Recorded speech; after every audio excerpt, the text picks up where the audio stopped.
किसी की तोड़फोड़ वहां पे हो रही है, पलायन। ये ताकतें जब सत्ता में आई हैं तो अभी तो जो हुआ है उससे ज्यादा होने की आशंका है। इसलिए हम समझते हैं कि ब्यूरोक्रेसी को, पुलिस को किसी पार्टी का एजेंडा बढ़ाने के बजाय संविधान और कानून के मुताबिक लॉ एंड ऑर्डर मेंटेन करना चाहिए और जो भी कानून हाथ में ले उसके खिलाफ कार्रवाई की। मौजूदा जो लोकतांत्रिक हमारा जो ढांचा है और जो हमारे लोकतांत्रिक संस्थाएं हैं, विशेषकर से इलेक्शन कमीशन, उसकी निष्पक्षता और उसकी विश्वसनीयता, उस पर जो है वो सवाल पैदा हुआ है। ये हमारे लिए बहुत चिंता की बात है कि और शुरू से जब से बंगाल का इलेक्शन अनाउंस हुआ और उससे पहले एसआईआर के जरिए से एक खास किस्म के लोगों को बड़ी संख्या में वोटर लिस्ट से हटाया गया।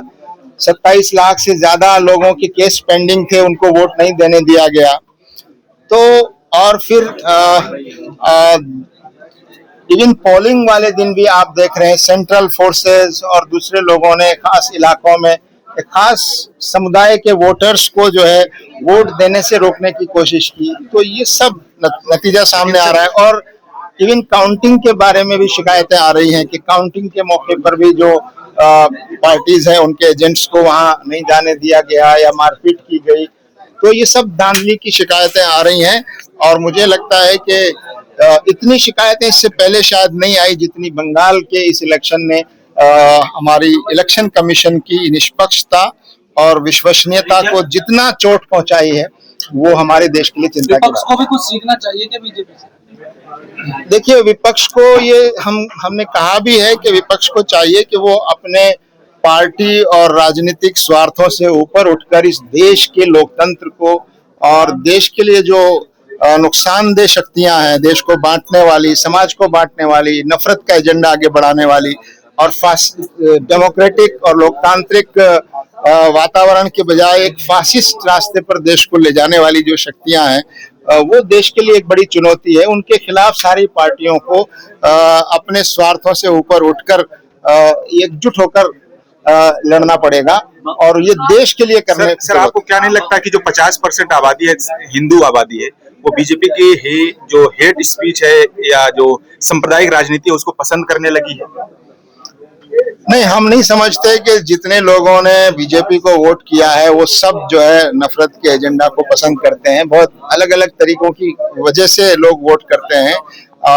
हम अभी भी समझते हैं कि हेट पॉलिटिक्स को आवाम ने अभी एक्सेप्ट नहीं किया है, लेकिन इलेक्शन में उसका जिस तरह से इस्तेमाल हुआ है और इलेक्शन को जिस तरह से प्रभावित किया है उससे नजर आता है।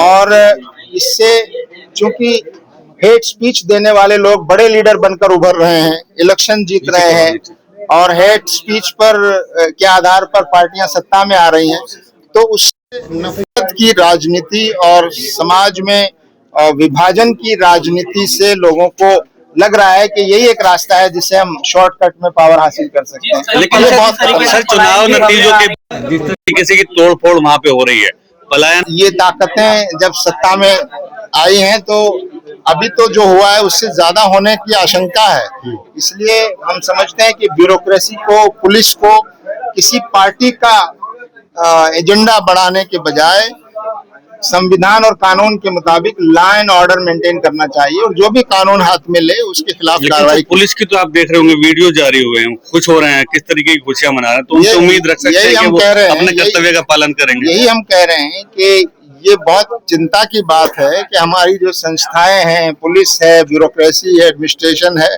इलेक्शन कमीशन है, ये अगर पॉलिटिकल एजेंडा के मुताबिक काम करेंगे तो देश को बहुत ज्यादा नुकसान हो रहा है और होगा। अगर कहा जा रहा है कि भाजपा जो है चुनाव नहीं लड़ रही है, एक युद्ध लड़ रही है। बहुत सारे रास्ते हैं, उन रास्तों को अपनाने की जरूरत है कि कैसे आप इस चुनौती का मुकाबला करेंगे। और मैं समझता हूँ भारत की जनता इतनी समझदार है और ताकतवर है कि वो नफरत के एजेंडा को ज्यादा आगे नहीं बढ़ने देगी, लेकिन पॉलिटिकल पार्टीज को आगे आने का। सर, एक सवाल लास्ट ही है कि मोदी जी कहते हैं जीतने के बाद कि लोकतंत्र की जीत हुई है, वहीं शुभेंदु अधिकारी कहते हैं कि मुझे हिंदुओं ने वोट दिया है और मैं केवल हिंदुओं के लिए काम करूंगा। इसे कैसे देखते हैं? अभी आप कह रहे हैं कि अगर सरकार में आ गए तो सबके लिए काम करें।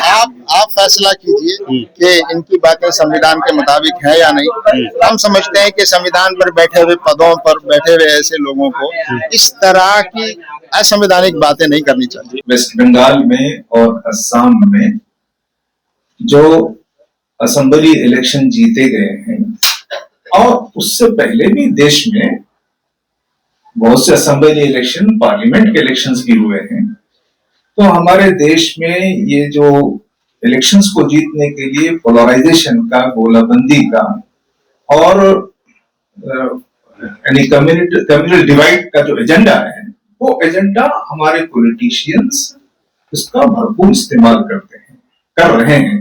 ये देश की सियासत के लिए, जमहूरियत की सेहत के लिए और अवाम के भलाई के पहलू से बहुत खतरनाक है, क्योंकि जो इलेक्शंस होने चाहिए वो तो तालीम पर, रोजगार पर, महंगाई पर, इंफ्रास्ट्रक्चर पर, हेल्थ पर, इन चीजों पर इलेक्शंस होने चाहिए।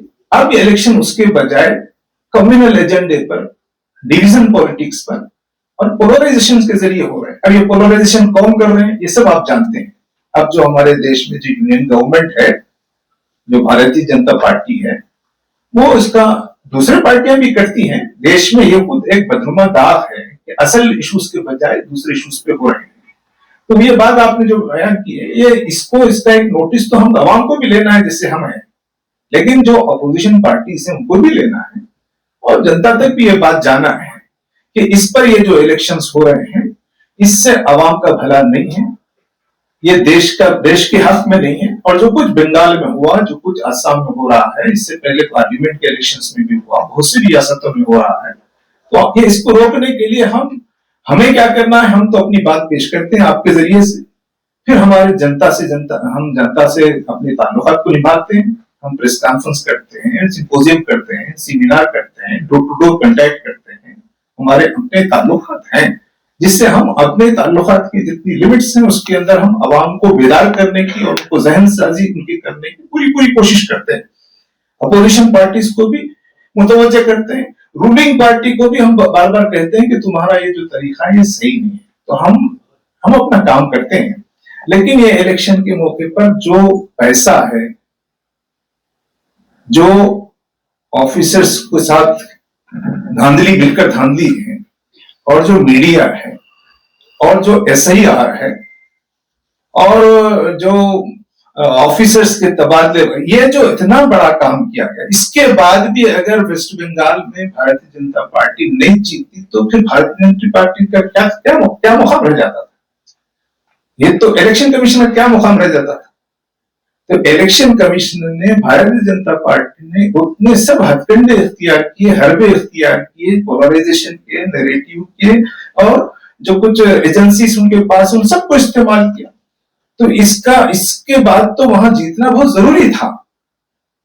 तो वो एक गलत बात है कि वो हक व इंसाफ के मुताबिक हुआ या दस्तूर और उसूलों के खिलाफ हुआ। तो जो कुछ हुआ वो सही नहीं है, उसको रोकने की हम आइंदा भी कोशिश करेंगे, हम भी कोशिश करते हैं। प्रेस के जरिए से भी, आपके जरिए से भी हम आवाम तक ये बात पहुंचाना चाह रहे हैं कि कौन हुकूमत में आता है उतना ही नहीं, कैसे हुकूमत में आता है। हुकूमत में आने का ये जो तरीका किया गया वो देश की डेमोक्रेसी और जो हमारे इलेक्टोरल पॉलिटिक्स और जो हमारा कॉन्स्टिट्यूशन और जो हमारे जनता के असल इश्यूज हैं उससे हटकर गलत इश्यूज पर इलेक्शन लड़ना, ये बहुत ही तबाहकुन है। इस इलेक्शन ने एक खास मैसेज दिया है आवाम को, और जो पॉलिटिकल पार्टीज हैं उनको, कि क्या हमारी डेमोक्रेसी इस देश में अब सुरक्षित रहेगी, क्या अब डेमोक्रेटिक प्रोसेस पे लोगों का भरोसा बचा रहेगा। इस पर एक बड़ा सवाल पैदा हुआ है, और मुझे लगता है कि ये खासतौर से वेस्ट बंगाल के नतीजे और आसाम के नतीजे ये बता रहे हैं कि मुझे लगता है कि अब पॉलिटिकल पार्टीज को और आम जनता को इस बारे में बहुत सीरियसली सोचना पड़ेगा कि जिस तरह से नफरत और डिवीजन की पॉलिटिक्स की गई, और उसको एक तरह से एक्सेप्टेंस मिल रहा है लोगों में, और उसकी वजह से लीडरशिप और पार्टियां जीत हासिल कर रही हैं। उसकी वजह से और ज्यादा उनको हौसला मिल रहा है कि यही एक तरीका है जिससे पावर में आया जा सकता है। इसको तोड़ने की जरूरत है, और ये आवाम की बेदारी और आवाम की जागृति के बगैर नहीं होगा। तो ये पार्टीज के लिए भी, सेकुलर पार्टीज के लिए भी और आवाम के लिए भी ये एक बहुत बड़ा चैलेंज है। और वेस्ट बंगाल के इलेक्शन का और असम के इलेक्शन का ये एक मैसेज है कि इस देश को अब और ज्यादा जागने की जरूरत है अपने डेमोक्रेटिक राइट्स के बारे में। और जिस तरह से बिहार में और ये बंगाल में, असम में SIR के जरिए से लाखों लोगों को वोट से हटाया गया, और एक प्लान तरीके से एक खास कम्युनिटी को जिस तरह से टारगेट किया गया, और असम के और वेस्ट बंगाल के जो रिजल्ट्स हैं कंस्टिट्यूएंसी वाइज, वो भी बता रहे हैं कि उस SIR का डायरेक्ट असर जो है वो पड़ा है। तो इलेक्शन कमीशन की मदद से जिस तरह से डिफ्रेंचाइज करने की कोशिशें हुई है, वो डेमोक्रेसी पर एक बहुत बड़ा अटैक है।